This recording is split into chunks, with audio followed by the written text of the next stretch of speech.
Olá, muito boa tarde, bem-vindos à Revista da Semana, edição do dia 28 de março. Como é habitual, estão comigo Silvério Cunha e José Faustino para analisar os temas que marcaram a atualidade dos últimos dias. E hoje vamos começar por falar de algo que já aconteceu praticamente há uma semana. No passado domingo, o PSD voltou a vencer as eleições regionais da Madeira, conquistando 43,43% dos votos. Com 23 deputados eleitos, o partido de Miguel Albuquerque ficou com um mandato da maioria absoluta. Provavelmente fará maioria absoluta, depois sim, com o deputado eleito do CDS-PP. Mas isso poderá ser anunciado mais brevemente. O grande derrotado da noite foi o PS, que ficou atrás do JPP, o Juntos pelo Povo, e perdeu 3 deputados. Silvério Cunha, muito boa tarde, bem-vindo. Uma análise às eleições na Madeira, com a particularidade do PSD Madeira ter conquistado mais 13 mil votos do que nas últimas eleições.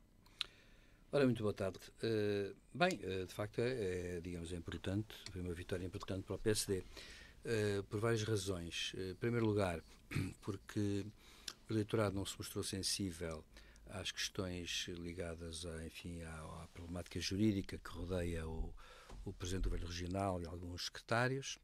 Portanto, não se mostrou sensível a isso. Não foi, portanto, para eles, para o eleitorado não teve relevância, podia ter, podia não ter. É verdade que até prova em contrário são todos inocentes, mas enfim, isso às vezes tem influência no comportamento político, com razão ou sem ela. Portanto, em primeiro lugar, não teve grande influência. Em segundo lugar, houve sem dúvida também algumas alterações de monta, digamos assim, além da derrota do PS, que passou a terceiro partido, e depois houve uma diminuição de 38% do Chega, que diminuiu em 38% o seu número de eleitores.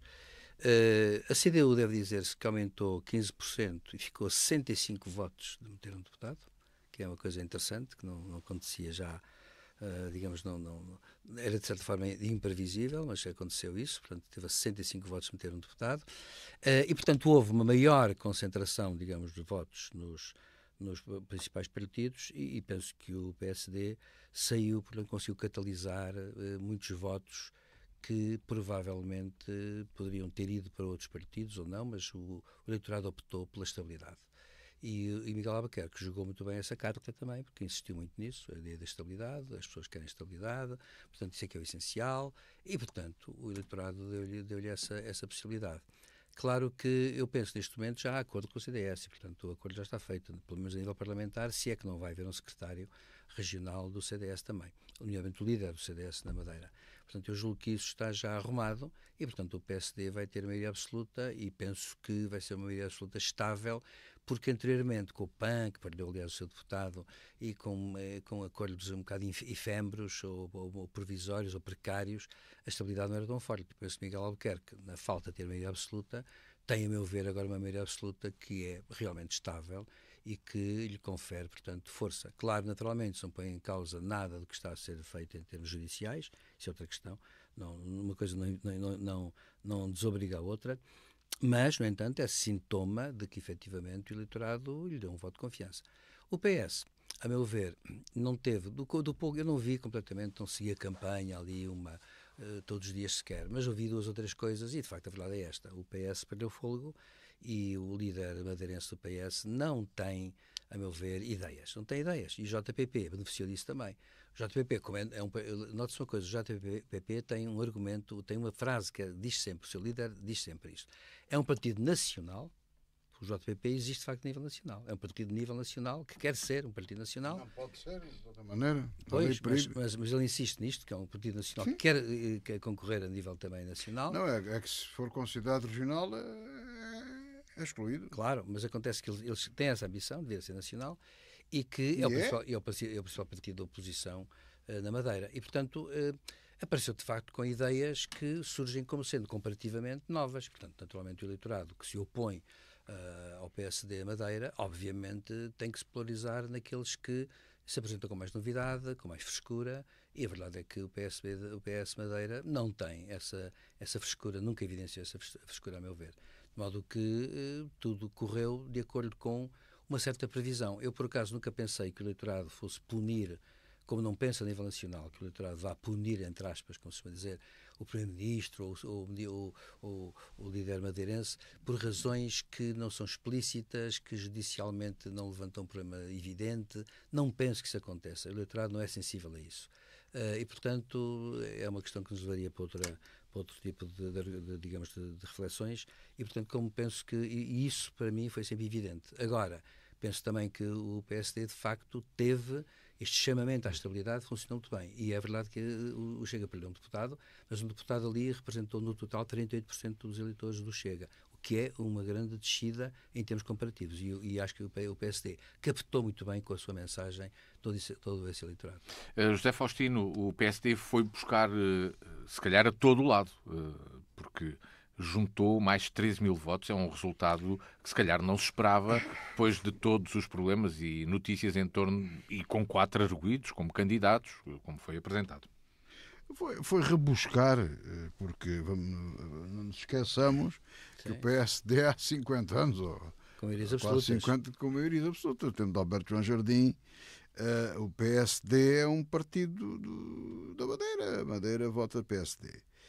É claro, há lá outras coisas que apareceram, fenómenos. Apareceu aquele padre do PC, apareceram também gente do PS que já esteve em câmaras, tudo isso. Já se percebeu também que aquele Paulo Cafofo não leva ninguém à certa, não é? Porque cometeu um erro muito grande, não é? Foi eleito, depois foi convidado para o secretário de Estado, esqueceu-se da Madeira, e as pessoas não nessas coisas são muito madeirenses, são bairristas, não é? E não se esquecem disso. O JPP, penso que foi um partido que saiu do PS, são 2 irmãos que fundaram aquilo, e são dali de facto, né? A Constituição não prevê, podia prever a nível dos Açores e da Madeira, uma vez que há autonomia, portanto podia haver partidos regionais nessas 2 regiões, mas não há, a lei proíbe isso, e todos os partidos são nacionais. O que até faz, ou dá a possibilidade do JPP, com a percentagem que tem, pode eleger um deputado. É possível agora nas próximas eleições eleger um deputado. E penso que eles até são capazes de estar a trabalhar nisso. Agora, aquela cilada que se montou, aquela coligação negativa, PS, Chega, tudo aquilo foi muito mal armado, e as pessoas perceberam isso, não é? Deu-se ali uma série de circunstâncias que deram este resultado, naturalmente. Portanto, o PSD é o partido que tradicionalmente tem a maioria ou tinha a maioria. Depois perdeu um bocadinho, uns foram para o Chega, portanto, houve ali umas dispersões de votos. E não gostaram desta brincadeira que ali aconteceu, e o que se verificou foi que o Partido Socialista, o PAN, o Chega, todos eles foram penalizados e o PSD foi beneficiado. Agora, em coligação com o CDS, tem maioria absoluta e, em princípio, vai governar os 4 anos. Em relação aos arguidos, eu acho que isso ainda está para se ver, ainda há muita coisa, ainda há de correr muita água por baixo da ponte, mas eu penso, sinceramente, que o Ministério Público, não é só na Madeira, em todo o lado, descredibilizou todo o respeito ou quase todo o respeito que há pelas questões formais da justiça. Não digo pela justiça, mas pelas questões formais.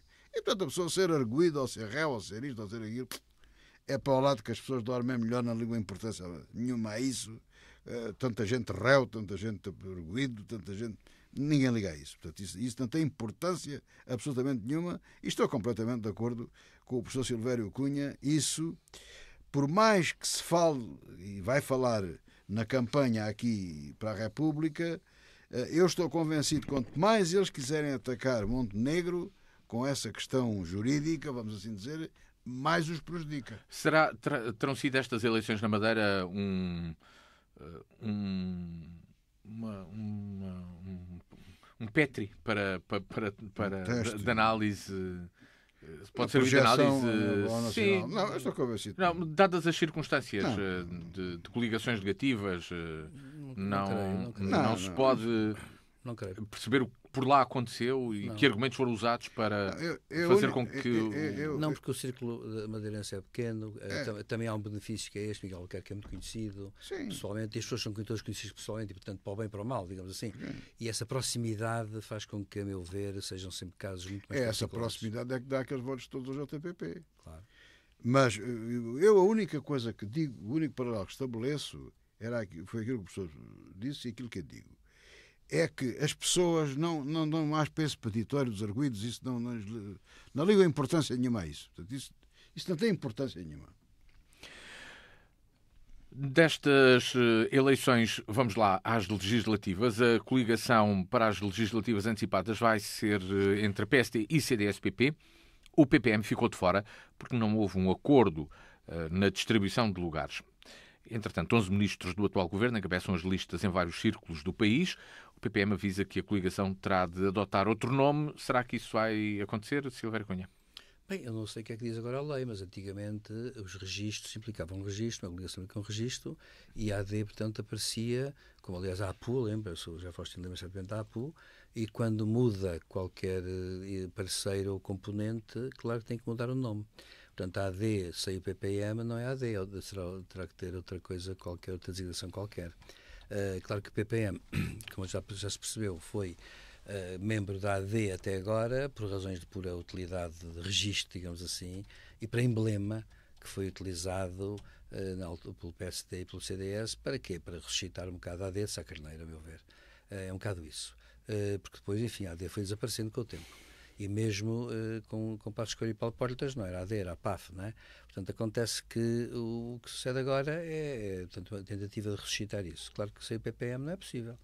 E, portanto, mas Gonçalo da Câmara Pereira, não é? Como se chama, penso eu, o líder do PPM, é uma pessoa que também tem sido muito popular em muitos talk shows e por aí fora, e não tem engrandecido muito o seu papel, digamos assim, e arrasta com isso também o PPM. E eu não me admiro nada que o PPM, o peso específico do PPM é de facto muito escasso, e portanto não me admiro nada que o PSD esteja mais interessado em ter candidatos dos dois principais partidos.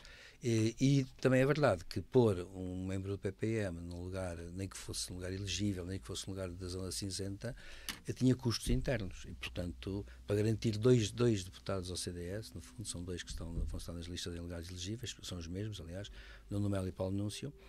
Acontece que, para garantir isso, obviamente que ter um deputado para o PPM seria um custo talvez desproporcionado, mas tem o preço de provavelmente terem que mudar de nome, não sei como é que vai ser.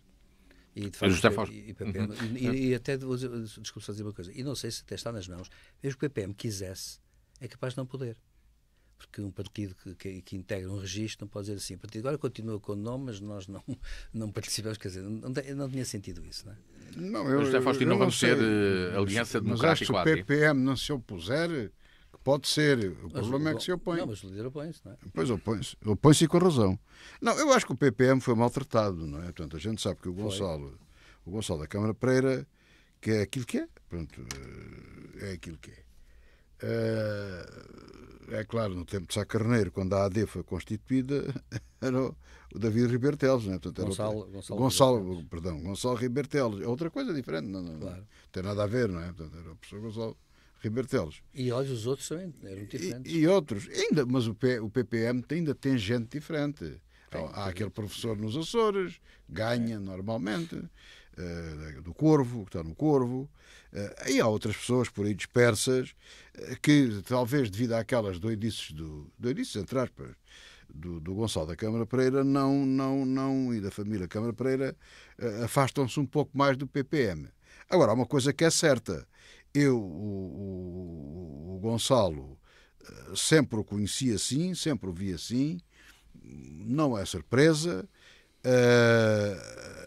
Quando o PSD e o CDS estabeleceram há um ano atrás a coligação com eles, sabiam quem ele era e sabiam tudo. E aproveitaram, portanto, quiseram aproveitar o nome da AD. Correu-lhes até mal, porque depois há o ADN, e aquilo houve ali uns votos que, como se veio mais ou menos a provar, que aquilo houve ali confusão. E, portanto, houve ali um aproveitamento da sigla PPM, do partido PPM, da memória do professor Ribeiro Teles e tudo isso. E da memória da AD, e de Sá Carneiro e essas coisas. Isso eu acho que foi uma má jogada. Claramente devia-se ter feito outra coisa nova, como o Passos Coelho fez com o Paulo Portas, e devia-se ter feito isso. Então, a tempo de fazer. Portanto, já deu confusão com o ADN, portanto, devem acabar com a sigla ADN. Nem deve ser uma questão sequer de grande briga, não é? Portanto, deve ser uma coisa pacífica e se fizeram, em termos corretos, o afastamento do PPM, está certo, mas em termos corretos, porque o PPM tem sido maltratado neste processo, não é? Eu acho que havia vantagens da parte da direita em que a Iniciativa Liberal integrasse esta coligação pré-eleitoral. Mas isso é impossível devido às peripécias que originaram o processo eleitoral. Portanto, a Iniciativa Liberal não se ia colar neste momento a uma coligação com o PSD, com Montenegro, como é evidente. Penso que isso seria possível sem Montenegro, não é possível com Montenegro. O que não invalida que não haja um acordo de incidência parlamentar ou outra coisa qualquer num futuro próximo e em função do resultado das eleições. Mas neste momento é impossível. E isso quer dizer que, vamos chamar-lhe a direita assim de ânimo leve, vai perder muitos votos, porque eu estou convencido que a Iniciativa Liberal vai aumentar em número de votos e em número de deputados, e há muitos votos que se vão desperdiçar. Luís Montenegro só aceita participar em debates televisivos com líderes do PS, Chega e também da Iniciativa Liberal e do PCP, indicando o líder do CDS-PP como parceiro de coligação para debater com o Bloco de Esquerda, com o LIVRE e com o PAN. Está o presidente do PSD a menosprezar adversários, Silvério Cunha? O problema aqui tem duas facetas. Uma coisa é um líder de uma coligação ter que debater com os líderes de todos os outros partidos. E isso, digamos assim, entre aspas, cansá-lo, ou desgastá-lo de forma inútil, digamos assim. Mas a questão é esta. Os partidos fazem as coligações que entendem. O CDU também é uma coligação. E sucede que os líderes, à partida, são líderes. E, portanto, ocupam o mesmo lugar, tenha o partido 1% ou tenha o partido 40%. Portanto, o problema que se coloca é um bocado este. Que, digamos, em termos de legitimidade, digamos assim, é um bocado isto que se coloca. Por conseguinte, Nuno Melo será sempre o número 2 da coligação, na melhor das hipóteses, e como número 2 que é, ele, claro, eu sei que ele é de um partido, mas não vai certamente debater em nome da AD. Esse é que é o problema que se coloca aqui, em nome da AD. O número 1 é Montenegro. O número 1 do LIVRE é Rui Tavares. Pronto, e a questão que se coloca é assim. Então, eu julgo com franqueza que Montenegro, ao fazer isso, está a introduzir digamos assim, um clima de não dar importância. É claro que eu estou a perceber que Montenegro, no fundo, quer conversar com os partidos históricos, digamos assim. Eu acho que às vezes é um bocado isso. A Iniciativa Liberal não é um partido histórico, lá está, é uma incoerência aí, mas é o Partido Liberal. Mas é o quarto maior. E portanto acontece que é discutir com os maiores e com o PCP, que é um partido histórico. Portanto, será muito isso. Mas, a meu ver, a questão que se coloca é a questão de critério. O critério é formal e, portanto, a meu ver, líderes com líderes, número 2 com número 2, número 3 com número 3. Isso eu penso que é um bocado assim. E acho que também não vai cair bem, junto muito eleitorado, esta ideia, porque é uma ideia de, digamos assim, de secundarização à partida, prévia. Ora, a secundarização prévia, digamos, já existe quando nós dizemos que vamos fazer debates apenas com os partidos representados no Parlamento. Mas o papel de voto, o boletim de voto vai ter para aí 14 partidos, se for preciso. É o que vai acontecer. Pelo menos em alguns círculos eleitorais vai ter 14 partidos. E esses não vão aparecer nos debates.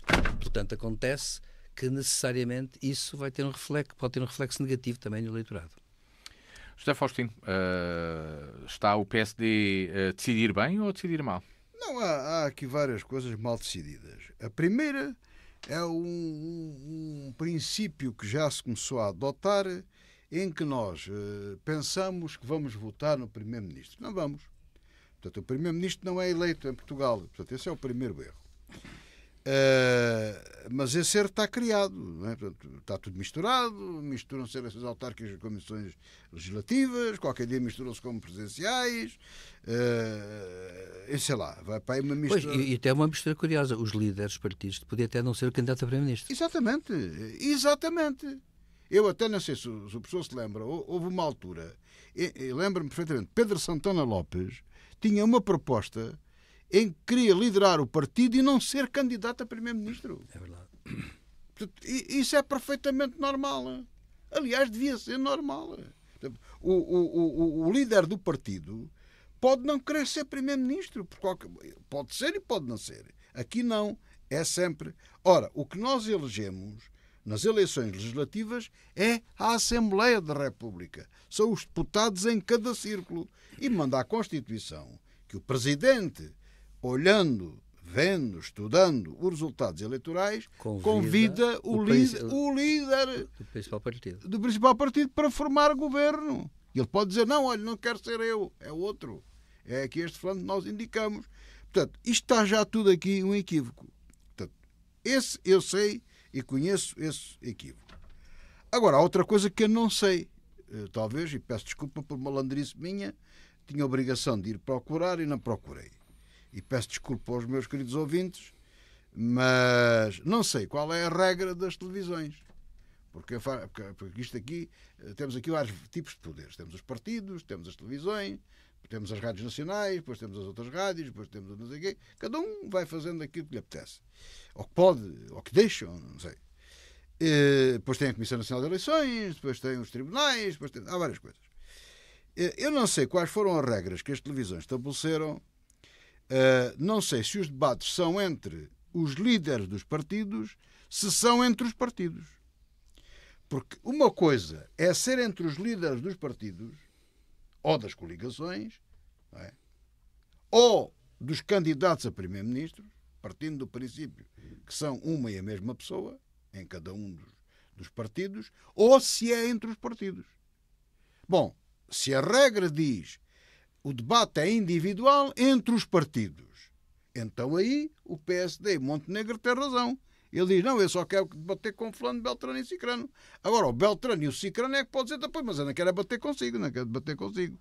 Cria-se aqui uma confusão tremenda, porque a regra a seguir tem que ter um segundo artigo que diz assim, o partido indicará alguém e ninguém se recusa, sob pena não está em debate nenhum. Mas a Comissão Nacional de Eleições também não vai nisso. Portanto, cria-se aqui uma confusão muito grande. Ou talvez vá, porque isto é tudo pré-campanha eleitoral. Bom, eu não sei a regra. Agora, se a regra é, e vamos aqui facilitar as coisas, eu suponho eu, conhecendo aquela gente, alguns deles, suponho que a regra será, e com a qual eu concordo, um debate individual entre os líderes dos principais partidos. E os principais partidos, está mais ou menos definido entre toda a gente, que são aqueles que têm assento na Assembleia da República. Portanto, isso não está fora de questão. Ora, nessa altura, têm que ser os líderes dos partidos ou das coligações a debater com os líderes das coligações. E nessa altura, Montenegro não tem razão nenhuma. Portanto, ele não pode escolher quer ou não quer. Também não pode. Não pode obrigar a fazer nada que ele não queira fazer. Depois, não se percebe de facto esta separação. Porque ele podia dizer assim, bom, eu estou coligado aqui com o CDS, eu debato com os 4 primeiros e ele debate com os outros que ficam para trás. Os 3. São 3, não é? Não é o número certo. Ele debate com os outros 3. Mas não. Aparece aqui o Partido Comunista só com a justificação que o professor Silvério Cunha diz, que é o histórico. Não me parece, com toda a franqueza, não me parece, sem querer aqui fazer uma avaliação a nível de categoria das pessoas, não me parece que como é que se chama o Paulo Raimundo que seja melhor que a Mariana Mortágua, por exemplo, ou que o líder, ou que o Tavares do Livre. Não haja aqui justificação, isto não joga, não é? Isto não encaixa, não encaixa. Eu espero que haja o bom senso de os líderes, que deve ser isso que estava estabelecido na cabeça quem organizou isto, os líderes dos partidos, os líderes dos principais partidos, debaterem entre eles. Ou seja, Montenegro tem que ir a todas.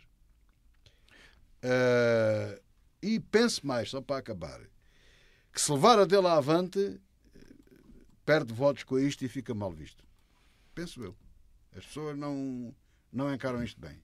Entretanto, houve outra decisão de Luís Montenegro, que também já teve diversas críticas, porque entregou uma providência cautelar contra o Chega para a retirada dos cartazes em que Luís Montenegro aparece ao lado do antigo chefe de governo, José Sócrates, associado ao tema da corrupção.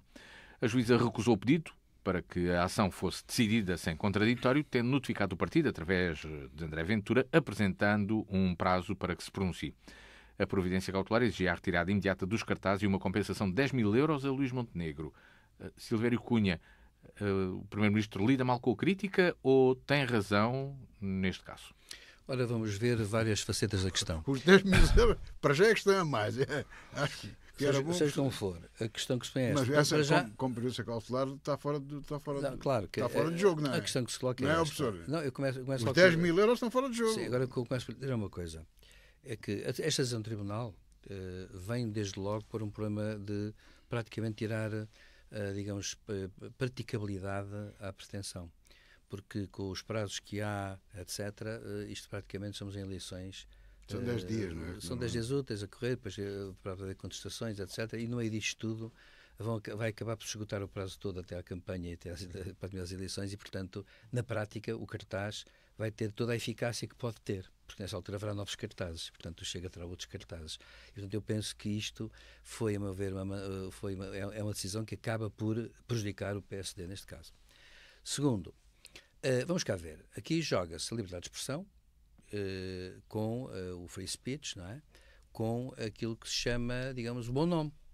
Aqui há várias coisas que são curiosas. Por exemplo, vamos cá ver, eu não vejo que Luís Montenegro possa evocar o problema de estar ao lado da figura de como Sócrates, porque Sócrates não foi ainda condenado e não transitou em julgado, não há nenhuma sentença transitada em julgado. E, portanto, como não transitou nenhuma sentença em julgado, é evidente e óbvio que ninguém pode considerar que Sócrates seja um criminoso. Até a prova em contrário, não é. E, portanto, não se pode dizer que a figura, digamos, de Montenegro ao lado de Sócrates é injuriosa ou difamatória para Montenegro. Não é. Bom, primeiro ponto. Agora, podia ser uma outra questão, que é dizer assim, não, ele está a acusar-me de corrupção e não há, portanto, prova nenhuma, está por isso a difamar-me. Essa é outra questão. E aí joga-se o problema de o líder do Chega ser deputado, ter direito à imunidade quanto ao free speech, quanto à liberdade de expressão, como aliás qualquer outra pessoa tem, mas não pode, uma pessoa em nome da liberdade de expressão também não pode insultar, não pode difamar nem injuriar. Portanto, é claro que há sempre limites. Isto são as chamadas zonas cinzentas. É evidente que André Ventura já se defendeu dizendo que, no fundo, isto é crítica política. E a crítica política é apenas isto, nada mais. E, portanto, o Primeiro-Ministro está a infringir, digamos, uma marca vermelha da liberdade liberal, se assim se pode dizer, que é não deixar que um deputado, líder de um partido, se pronuncie livremente e exprima a sua opinião, a sua posição. Claro, isto é um argumento. Contra este argumento, há um outro lado da questão, que é que Luís Montenegro pode dizer sim, mas acontece que, no fundo, o cartaz é, digamos, pela sua expressividade, é um autor que, no fundo, de facto está a difamar. Está a difamar um líder político, é ele. E ele sente-se difamado, sente-se, portanto, e de certa forma até injuriado, mas sente-se, portanto, há aqui um problema objetivo. A sua pessoa, no fundo, a questão é esta, não é o partido que está a ser associado até a nada, a jogos de poder ou isto ou aquilo, é aquela pessoa em concreto. Ora, vamos cá ver, o problema que se levantou com Montenegro até agora não tem relevância jurídica para ir além. É uma questão que pode ser discutida no âmbito das relações entre a ética e a política. Essa pode ser sempre discutida. É aquela velha questão que já aqui, muitas vezes, aqui temos falado. É que uma coisa é a pressão política, outra coisa são atos politicamente, digamos, irregulares, mas que nem por isso são ilícitos criminais. E muitas vezes, quando o Ministério Público se mexe, é porque há aqui um espaço cinzento que a nossa lei não regula. E, portanto, como não regula, é muito fácil extremar as coisas e aproximar do não tem importância nenhuma ou tem muita importância do ponto de vista criminal ou coisa do género. E, portanto, eu acho que o que se põe é é que Luís Montenegro até agora, quer dizer, a acusação no cartaz é uma acusação pesada. Até por uma razão, porque o Sócrates ainda foi acusado, sim, mas não sequer foi julgado. Segundo, Luís Montenegro, neste momento, não tem relevância jurídica nenhuma o que aconteceu. Levantou-se uma tempestade no copo d'água, a verdade é essa, queremos ou não. Em termos de ética e política é outra coisa, mas isso não é jurídico. Portanto, até certo ponto, Luís Montenegro está, no fundo, a colocar a questão, eu penso, sinceramente, que está a colocar a questão, não em termos políticos, dizendo que o partido está a ser menosprezado ou insultado, mas sim a pessoa, ele, Luís Montenegro, como cidadão, e que, portanto, tem direito ao seu bom nome. E tem, claro que tem. E, portanto, a questão que se coloca é um bocado esta. E é aí esta questão, agora, acho que se põe. Ora, o Tribunal decidiu uma coisa que é o contraditório, isto é, o Ventura tem que reagir, e tem direito também a reagir e explicar as razões. Claro que isto tira, em termos de prazos, a eficácia à providência cautelar. E, portanto, a meu ver, eu penso que o Luís Montenegro, as pessoas compreenderão que ele se sinta melindrado. Acho que o eleitorado aí compreende isso. Agora, é verdade também que André Ventura tem direito agora a explicar-se. Tem direito a explicar-se. Portanto, a juíza optou por um formalismo legal que é possível e que é prudente até certo ponto. Portanto, agora, tira eficácia política à providência cautelar. José Faustino, e será que, como na comunicação política do Primeiro-Ministro, acaba por passar bem para o seu eleitorado esta providência cautelar? Vamos lá ver. Há aqui, o professor Silvério Cunha, de certa forma, já explicou isto. E até explicou, provavelmente, muito melhor do que eu vou explicar. Mas eu vou dar a análise daquilo que faço. Eu divido aqui a questão em dois pontos. Há aqui um problema de comunicação política e de política, de liberdade de expressão, de campanhas, disso tudo, que põe de um lado o Chega e do outro lado o PSD, com as pessoas, os respectivos presidentes e responsáveis, Montenegro e André Ventura. Vamos lá ver. O cartaz do Chega, ou os cartazes, porque são vários, são de muito mau gosto. De mau gosto. Quer dizer, qualquer português, não é preciso ser um analista político, não é preciso ser jornalista, não é preciso ser professor de política, percebe que é de mau gosto. Quer dizer, as pessoas,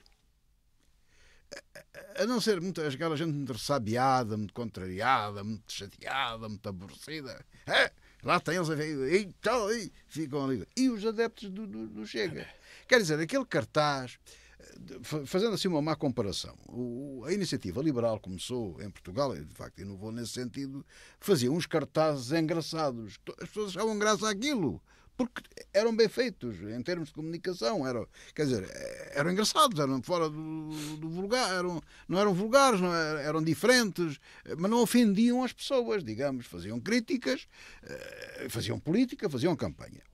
Este não, é um cartaz que as pessoas não têm grande aceitação. Até me parece que não é muito favorável ao próprio Chega. E com certeza que o PSD não há de gostar do cartaz, porque o prejudica, porque diz mal, não sei o quê. Este é um aspecto da questão. Resta dizer que o Chega tem direito a pôr os cartazes e o PSD tem direito a ficar aborrecido com os cartazes. Pronto. E aí é a liberdade de expressão, é a democracia a funcionar. Outra coisa diferente é o visado no cartaz Luís Montenegro. E Luís Montenegro, sentindo-se ofendido do cartaz, a sua pessoa, o cidadão, e o seu bom nome, o cidadão Luís Montenegro, tem todo o direito de se queixar a quem ele entender. Tem todo o direito de meter uma previdência cautelar, porque o professor, se eu disser errado, corrija-me, a previdência cautelar, a gente fala na previdência cautelar, por si não é nada. É a primeira parte de um processo. Porque se o juiz aceitar a previdência cautelar, tem 10 dias para intentar o processo principal. Portanto, ele tem que se queixar da ofensa. Não é só tire lá o cartaz e eu se encargo. Não. Tira o cartaz, mas depois tem que apresentar um processo. Portanto, é o início de um processo judicial. E, portanto, o cidadão Luís Montenegro tem todo o direito de se sentir ofendido e a ofensa ser de tal maneira gravosa que ele, para evitar males maiores, pede ao tribunal que aquilo seja retirado da via pública. tem todo o direito de o fazer. Já me parece forçado, embora seja especialista em questões jurídicas, o pedido dos 10.000 euros à partida. A mim parece-me que isso iria para o processo principal, fazendo parte da indenização depois, parece-me a mim. Porque o que tem que se acautelar não é a indenização. O Chega terá, daqui a 2 ou 3 anos, 10.000 euros para indenizar o visado, sendo condenado. Aí não acautela coisa nenhuma. O que acautela é manter a ofensa na praça pública. E, portanto, a única coisa que, a meu ver, poderá pedir para ser retirado são os cartazes. A juíza, não vou repetir isso, o professor Silvério Cunha explicou-me melhor que eu, seguiu por uma opção, que também não tenho nada contra ela, prudente, e pronto, é isto. Não há muito mais a dizer. Agora, resumindo e concluindo, o Chega tem direito a pôr o cartaz, é de mau gosto, é feio, é. O PSD tem o direito de achar que ele é, e nós todos, que ele é. O PSD, eu não faz diferença nenhuma. Ficar zangado, é verdade. Luís Montenegro pode se sentir ofendido e pode recorrer ao tribunal contra essa ofensa? Pode. Portanto, tudo isso aconteceu. O juiz, neste caso uma juíza, pronunciou-se e as coisas estão a correr a sua instância. Mas já agora contar uma história. Uma vez, enquanto dirigente associativo, pus uma previdência cautelar contra a Federação Portuguesa de Futebol no Mundial de Futebol. Contra o presidente da Federação. Tinha que ser notificado. E era uma previdência cautelar. Começava com uma previdência cautelar. Sabe o que aconteceu? Ficou sem efeito, acabou por ser arquivado, porque entretanto acabou o campeonato e não conseguiram notificar o seu presidente da Federação.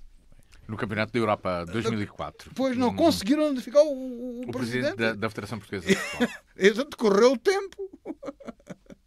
Quer dizer, serve para explicar que isto, eficácia tem o seu tempo, não é? E o ridículo de não conseguirem notificar. Por exemplo, aqui pode-se dar o caso da juíza despachar favoravelmente e não notificarem André Ventura para mandar tirar o cartaz, por exemplo. Podia acontecer. Sim. E como o professor disse bem, entretanto decorreu a eleição e o cartaz continua. Fica sem efeito. Não, eles vão mudá-lo, o cartaz há de mudar, aquele cartaz não vai ficar até ao fim da campanha, como é evidente, não é? Não, sinceramente, eu acho que vamos por outro lado. Ao fim de 50 anos de democracia, e no estado em que a nossa democracia está, e neste quadro todo geral, eu acho sinceramente que isto deviam ser coisas evitáveis. Isto eram coisas evitáveis. O próprio Chega, acho eu que e aqui vou dar mesmo a minha opinião pessoal, acho que pode transmitir a sua mensagem, fazer a sua política, dizer aquilo que tem para dizer, sem recorrer a este tipo de situações. Eu acho que isto só se vira contra ele. Vamos por outro ponto da atualidade e internacional, neste caso, porque o presidente russo, Vladimir Putin, defendeu a criação de uma governação temporária na Ucrânia, afastando o presidente Volodymyr Zelensky. Entretanto, ontem, em França, o presidente Emmanuel Macron voltou a dizer que, em caso de paz, existirá uma força de segurança europeia na Ucrânia, com a França e a Grã-Bretanha já garantidas, mas o presidente francês quer outros participantes. Silvério Cunha. Pois, a começar por um participante que quer na mesa de negociações, que é a China. Macron disse expressamente que quer a China sentada na mesa das negociações. E estou convencido que a China acabará por, digamos assim, influir no processo. Agora, vamos começar pelo princípio. Bem, o presidente Putin está a aproveitar-se da atual situação geopolítica e criada por Trump, porque, no fundo, repare-se, não estou com isto a dizer que Trump vai obedecer a Putin, não é essa a questão. A questão é esta, é que a eleição de Trump traduziu-se num conjunto de, digamos assim, declarações e de manobras políticas, digamos assim, erráticas e confusas naquela forma atabalhoada de proceder, que deram força, digamos, inexplicavelmente a Putin, e claro, aceleradíssimas, por coisas que, é bom dizer, têm uma grande eficácia política, que foi aquela cena na Sala Oval, claro, aquilo vai ficar para a história, de resto, diga-se passagem.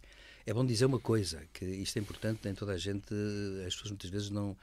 E não é ele que sai favorecido. Sim, pois não. E acontece que, deve dizer-se uma coisa que é importante, que é a seguinte, costuma-se dizer que pode-se dizer é fazer. Ou seja, as palavras têm um valor performativo, portanto, as palavras têm um grande valor, digamos, na ação. Pode-se agir com palavras, pode-se fazer coisas com palavras. Como dizia um pensador da linguagem que dizia isso, e com verdade, nós seres humanos, organizamos muito em função de palavras, promessas, etc., e que se cumprem, e, portanto, o valor simbólico vale. Ora, aquela cena Casa Oval teve um valor simbólico terrível, que foi muito para além até, eu até estou convencido de uma coisa, quanto a mim, mas isto é mesmo assim, eu acho que aquilo foi tudo intencional para aqui e para lá, mas acho que nem sequer Trump pensou no impacto que aquela cena iria ter, nos efeitos imprevistos. Ele não pensou nisso. Como não pensou, por exemplo, que os ataques ao Canadá estejam a produzir no Canadá efeitos diplomáticos e internos imensos, e o próprio primeiro-ministro do Canadá disse ontem, taxativamente, a era de colaboração com os Estados Unidos acabou. Foi assim que ele disse, uma declaração do primeiro-ministro, que vai ganhar as eleições, porque o povo canadiano ficou completamente de boca aberta com o que se passou e não tolera aquilo. Ora bem, o que é que sucede? É que Putin convenceu-se, portanto. Lá está, convenceu-se, não quer dizer que seja verdade. Depois no bafão das negociações. Mas convenceu-se de que agora pode exigir 1001 coisas, pode exigir 500 para ter 50. E uma das coisas que exige é uma coisa não lembrar ninguém, que é o presidente Zelensky deixar de ser presidente da Ucrânia para assegurar uma hipotética democracia na Ucrânia que Putin pensa que deve existir, mas que tudo isto já está fora, inclusivamente, daquelas desculpas iniciais da operação militar especial que violou o direito internacional, que invadiu a Ucrânia, que está nesta guerra, digamos assim, terrível, porque já morreram muitas pessoas, há quem fale 1 milhão já de mortos, no total dos dois lados, e, portanto, o que acontece? É que Putin está a fazer exigências que são exigências cada vez maiores, talvez para obter qualquer coisa, digamos assim, que seja menos, mas está neste momento a fazer exigências territoriais, tudo, está a exigir tudo. E, portanto, está a avançar com isso. Também é sinal, certamente, que o processo de paz está a avançar. Porque, à medida que faz estas exigências, também é verdade que os ucranianos respondem com outras coisas, para aqui e para lá. Portanto, e em suma, qual é o papel aqui importante? O papel importante aqui é este, é que, de facto, a Europa chegou-se à frente, através não da União Europeia propriamente dita, nem da NATO, porque não pode ser, mas através, digamos assim, de um duplo discurso. O texto é França e Reino Unido lideram, digamos, as operações, porque são as duas potências militares mais importantes. Claro que a Alemanha estará por trás, bem entendido, e outros países estarão por trás. Não se fala na NATO, embora se invoque sempre o apoio dos Estados Unidos, é uma coisa interessante, dissocia-se, não se fala na NATO, mas diz que os Estados Unidos apoiarão e serão indispensáveis para apoiar. E, portanto, há como que aqui uma entrada dos Estados Unidos, digamos assim, no processo, e não é nada com a NATO, mas é com duas potências europeias importantes, e neste momento deve dizer-se uma coisa, há 30 países, 30, eu não posso dizer quais são, mas provavelmente na União Europeia serão todos, ou quase todos, tirando talvez a Hungria, não é? E a Eslováquia, mas quase todos os países entraram, há 30 países que entram nesta ideia que é a aliança da boa vontade para conseguir a paz na Ucrânia. Portanto, eu penso neste momento as negociações são capazes de estar bastante avançadas, mas em que termos é que não se sabe. E como Putin quer ficar com aqueles 20% que já tirou a Ucrânia, é evidente que Putin agora está a fazer exigências suplementares para no fim fingir que se deu muita coisa, ou até que cede muita coisa. Portanto, a meu ver, eu acho que essa é uma questão que faz parte da estratégia de negociação, de força, de correlação de forças, claro. Nada disto tem a ver com o direito internacional, pelo contrário, é anti-direito internacional. Mas Macron, neste momento, de facto, é o líder europeu que aparece com mais força, e Starmer a seguir. Macron, porque tem a União Europeia por trás, Starmer não tem. Mas a verdade é que neste momento há uma proximidade muito grande do Reino Unido com a União Europeia, como já se viu, e, portanto, o próprio Canadá apoia também estas iniciativas, e, portanto, o que é que está a acontecer? É que, queremos ou não, de uma forma ou de outra, a França, de facto, é o pivô agora central da coisa. E, portanto, Macron anunciou, naquela conferência de imprensa que decorreu há 2 dias ou 3, no máximo, com Zelensky, em Paris, Macron anunciou, por exemplo, enumerou apoios militares concretos. E é também verdade uma coisa, que também ouvi, já até vi uma fotografia que foi tirada. Os franceses, por exemplo, já destacaram um avião Hawk, que permite entrar umas centenas de quilómetros na fronteira adversária, protegidos pelos Rafale, por esquadrilhas de Rafale que andam nas fronteiras a transmitir informações aos ucranianos e estão a tentar, apesar dos Estados Unidos terem voltado a dar informações, ninguém sabe muito bem qual a qualidade delas, não é? Porque os Estados Unidos fizeram aquela brincadeira de retirar as informações e agora ninguém acredita que deem todas também. E aí sucede que, e mais a mais, quando o Trump até diz que até pode dar material que pode até desligar, aquelas coisas que ele agora fala, aviões podem ser desligados na base, na própria fábrica e tudo isso, por razões eletrónicas, acontece que neste momento a França assumiu, avançou e disse até quantos drones ia fornecer, quantos mísseis ia fornecer, quantos aviões. Portanto, isso é a melhor maneira que ela arranjou da Lockheed não vender F-16 nem F-35. Claro, é evidente. Acabou-se a venda de carros. Isso é evidente, é evidente. E acontece que, neste caso, portanto, e claro, tudo isto é gravado num ambiente que foi gravado, porque agora, por exemplo, o Trump veio com as tarifas de 25% sobre os carros europeus. Ou seja, está-se a criar um ambiente muito mau. Carros fora dos Estados Unidos. Sim, fora dos Estados Unidos. O que está a dar... Carros e peças, que é o mais engraçado. E isso está a dar muita força também, de facto, a Macron, que agora surge curiosamente como sendo um estadista internacional. Ele é o grande interlocutor. E, portanto, ele neste momento está a ser o pivô, digamos, da cena internacional. E a verdade é esta, é que Putin, de uma certa forma, está a reconhecer isso. Implicitamente, dizendo que nunca reconhece, mas reconhece, tanto assim reconhece que depois entra nestes jogos de querer mais isto e mais aquilo, mais aquilo outro. Agora, terminando, a exigência de que Zelensky, que foi eleito, seja substituído administrativamente para que haja eleições, isto é uma coisa que não lembra a ninguém, porque isto é a mesma coisa que então pedirmos que Putin se demita para que finalmente o povo russo também possa falar e fazer um referendo sobre se quer aquele presidente ou não. José Faustino, o Vladimir Putin estava a tentar o quê? Realmente fazer propostas demasiado elevadas para depois poder dizer que ganhou ou que teve de ceder muito? Não. Vladimir Putin estava apenas a testar Trump e o poder dele sobre Trump. Portanto, Putin, não sei por que motivo, tem Trump no bolso. Controla-o completamente, mas... Quase completamente. Quase completamente, sim. Mas tudo completamente não tem, não pode ter. Não sei, quer dizer, vamos lá ver. O ponto aqui vamos lá ver, ele aqui, o ponto é este. Vamos admitir que Trump é um agente de Putin. Vamos admitir. Ora, tem razão porque ele nunca pode dizer, olha, agora vais à televisão e levantas o pé direito, tipo cão amestrado. Isto não existe. Portanto, que ele não levanta o pé. Portanto, ele não controla a 100%. Porque o Trump tem atrás dele uma data de subalternos dele e, portanto, aquilo tem que ser feito com muita parcimónia. E até mesmo o controle que Putin tem sobre Trump tem que ser testado no panorama internacional. E foi um teste desses que aqui se verificou. Ora, muito bem, qual é a técnica que Putin está a utilizar? Porque convencer Trump é fácil. Porque eles fazem aquilo que eles querem. Portanto, o Trump faz as propostas dele. Diga lá, mas digam lá o que é que pretendem. E o Putin diz que sim, senhor, vamos ver. Mas, ou os mas, e um dos mas que ele tem posto é que o Zelensky vai embora.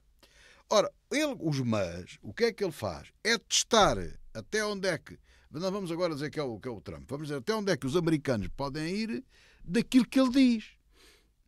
O acordo, por exemplo, de cessar fogo no Mar Negro, ele diz que quer o levantamento de sanções. A Europa disse, não levanta sanções nenhuma e os Estados Unidos não conseguem resolver o problema.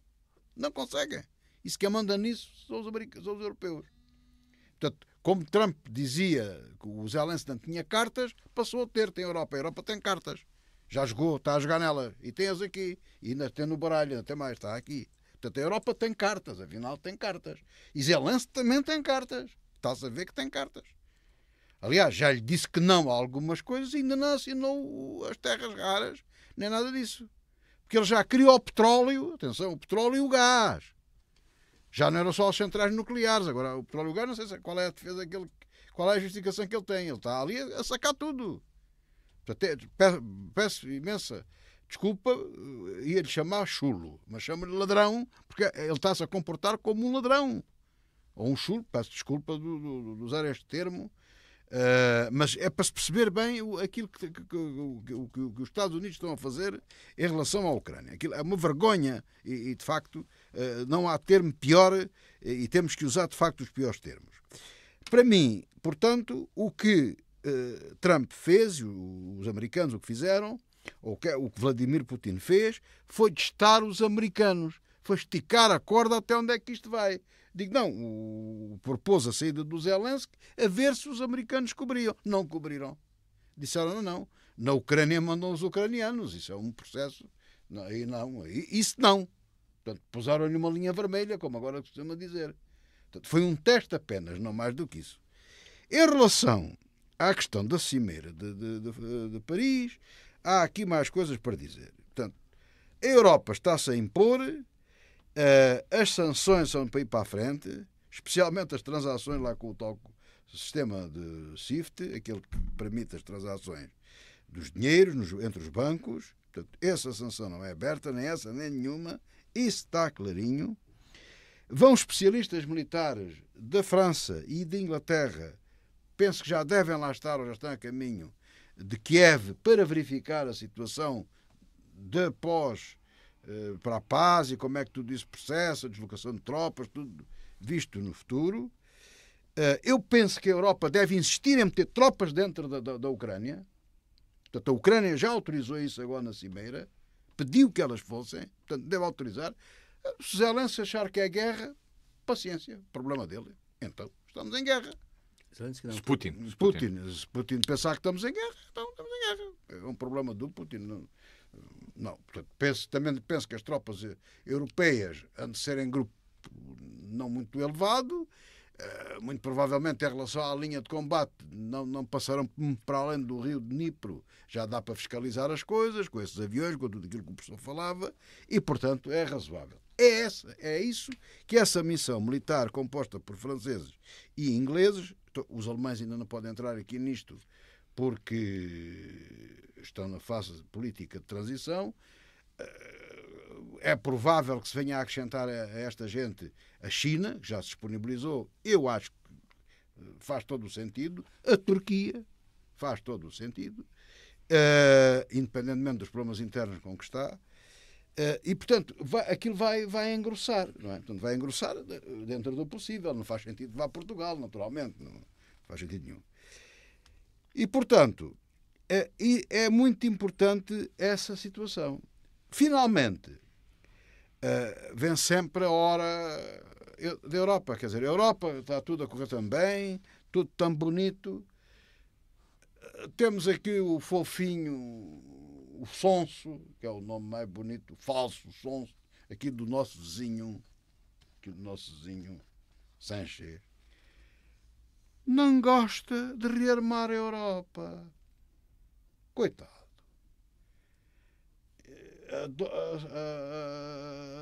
A senhora Meloni também não gosta muito do termo. E então os fofinhos tiveram a hora Europa. Foi a hora Europa. Mudaram para a Europa em prontidão. Europa em prontidão. É mais bonito. Mais bonito. É mais bonito. Pode ser a Europa das torradinhas. Também não seria mal. Eu acho que devia ser a Europa em armas. Não, armar a Europa. Era o termo. Isso foi na Revolução Francesa. Pois em armas. Em armas. Isso é o termo da Revolução Francesa. Professor, eu vi casualmente, ainda há bocado na televisão, uma coisa qualquer sem importância nenhuma para nós, para as pessoas que lá estavam, era importante, com certeza. Uns alunos ou de qualquer coisa, estamos em armas, quer dizer, estão em luta, estamos em armas. Usa-se esse termo. Ninguém fica ofendido. O senhor Sánchez então, não gosta do termo. A Meloni também disse que, não se esqueça de um problema. Mas a Meloni é outro problema. A Meloni disse que nunca iria pôr italianos a lutar na Ucrânia. Mas a Meloni nunca foi manhosa nem sonsa. Porque a Meloni tem um pé com a Europa e um pé com o Trump. E com o Putin. E convém-lhe ter... A nós até nos convém isso.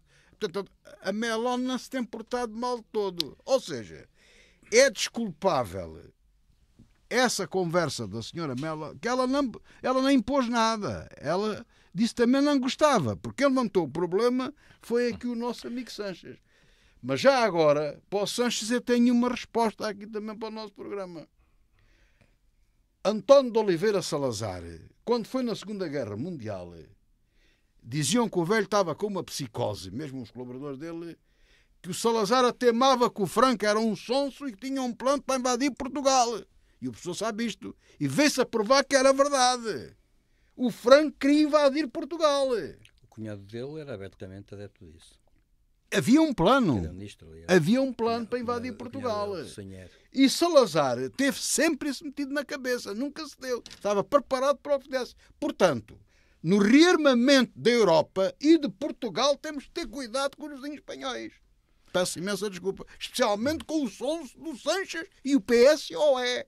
Perigosos comunistas. Ora, não, professor, tem que se falar assim. Isso eu não acredito. Não, professor, tem que se falar assim. Temos de mudar de tema para falar Quer dizer, do Brasil. quando nós e de estamos num Bolsonaro. bom caminho, aparecer um sonso destes que está em conluio com a esquerda radical, desculpa, professor, a querer aqui agora que o rearmamento, quer dizer, quando as pessoas, quando a moral das pessoas está em cima, está a dizer, como dizem outros idiotas, os russos vêm aí. Não!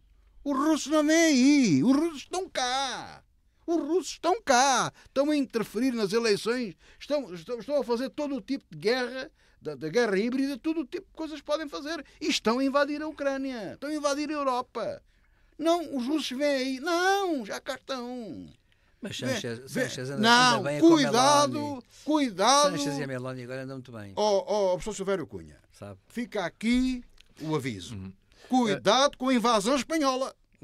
Não, cuidado, desculpa lá. Temos muito pouco tempo, 5 minutos apenas para falar do que se passa no Brasil. Jair Bolsonaro será julgado pelo Supremo Tribunal Federal por suspeitas de ter estado envolvido nos planos para levar a cabo um golpe de Estado com o objetivo de impedir a tomada de posse de Lula da Silva.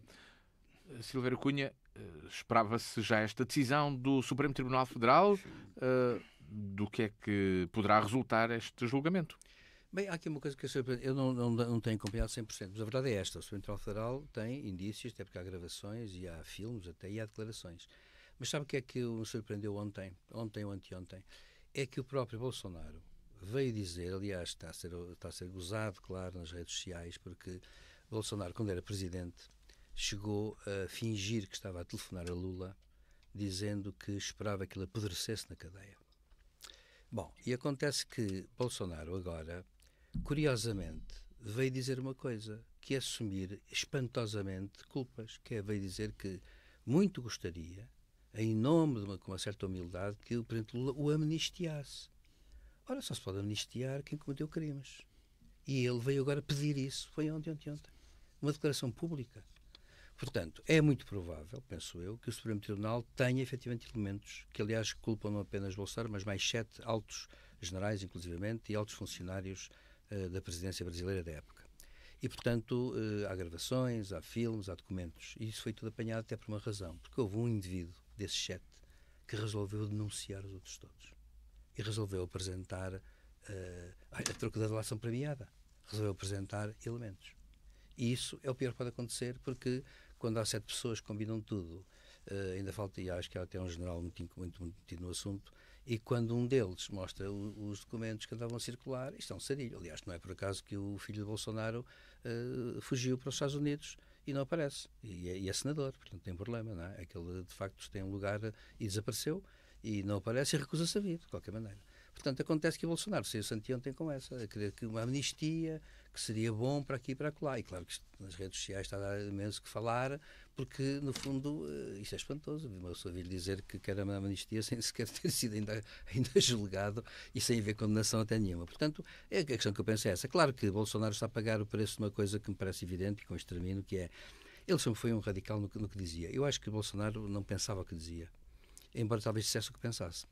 E não pensava o que dizia. E disse coisas um bocado doidas na altura em que foi presidente. Coisas realmente terríveis. E acontece que isso gerou depois, como acontece nestes países que agora estão com estes problemas, é que gera uma polarização tal que há pessoas que o amam e pessoas que o odeiam. Pessoas que o amam nem que ele fizesse 30 por uma linha. Pessoas que o odeiam nem que ele fosse um santo. E este é um problema que se põe. Agora, parece-me claramente que o Supremo Tribunal Federal, atenção, foi por uma esmagadora maioria, se não até por unanimidade, que considerou os elementos de prova. E, de facto, é verdade que aquilo saiu, aliás, do clã Bolsonaro e dos amigos do clã Bolsonaro, muitos elementos de prova. E isso é um problema que se vai pôr agora. José Faustino, é um caso que marcará, obviamente, da política brasileira, que está tão polarizada, não é? Não só brasileiro. O problema aqui é o seguinte. Pode servir também de esclarecimento noutros pontos do planeta? Sim, já está a servir. Já serviu nos Estados Unidos, não é? E serve em vários lados. O ponto aqui é este. Do ponto de vista jurídico, o professor Silvério Cunha já explicou tudo. Se provar, se o Tribunal Federal tiver as provas, tiver lá tudo, tem que ser julgado e, se for culpado, é condenado. Nesse aspecto, estamos falados. Agora, a mim o que me interessa é falar no aspecto político, e esse é que tem que ser bem pensado e bem ponderado. Porque já percebemos que tudo mudou a partir do dia 12 de fevereiro. Mudou tudo, o paradigma mundial mudou, voltámos, como o professor costuma dizer, ao século XIX, à influência das superpotências e tudo isso, e a democracia liberal está a levar um grande rombo. E isto é um sintoma disso. Porque não é bom sintoma, partindo do princípio que alguém que é eleito democraticamente, que exerce o poder e que depois perde democraticamente e a seguir é preso. Portanto, no caso do Brasil, tivemos Lula da Silva preso, e depois ele foi presidente, depois, quando não era presidente, foi preso, e agora, depois foi solto, que não foi amnistiado, não foi bem ilibado dos problemas. E agora é presidente. Não é? E um dos juízes que o condenou, ou que o julgou, ou que teve metido no processo, foi opositor político dele justamente no tempo de Bolsonaro. Bolsonaro agora saiu e é acusado de dar um golpe para matar o presidente. Isto não pode ser. Isto não é democracia. Haja o que houver, com provas ou não, isto não pode ser.